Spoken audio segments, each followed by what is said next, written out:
Umaapila po kay VP Sara Duterte. Huwag nang pintasan ng pamahalaan. Ayun. Binigyan din po ni PCO Undersecretary Attorney Claire Castro na hindi nila hinahanapan ng butas ang anumang trabaho ng Vice Presidente.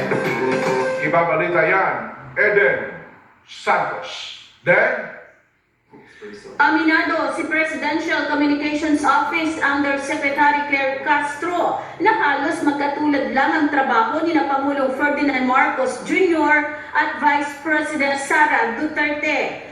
Batay sa konstitusyon, ang Pangulo ang namumuno sa bansa. Siya ang pinuno ng Estado at ng pambansang pamahalaan. Siya rin ang Commander-in-Chief ng Armed Forces of the Philippines at Philippine National Police.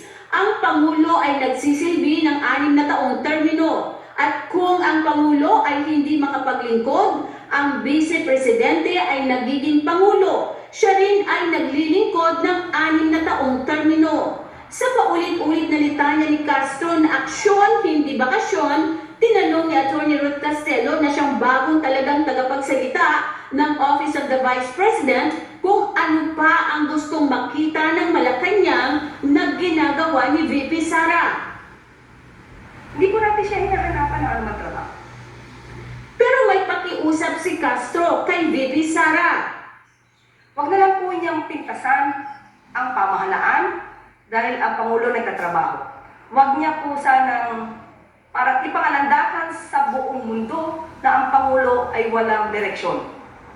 Idiniin naman ni Castro na wala siyang nakikitang battle of the spokesperson sa pagkakatalaga naman ni Castello bilang tagapagsalita ng OVP. I don't think so. Bakit may battle? It's all about facts, truth, transparency. Sa pahayag ni Castello na hindi siya magiging attack dog, ito ang sagot ni Castro. Hindi siya attack dog. Definitely, VP Sara doesn't need anymore an attack dog. Hindi niya na po kailangan ng isang attack dog. So, you know what I mean? Okay na po?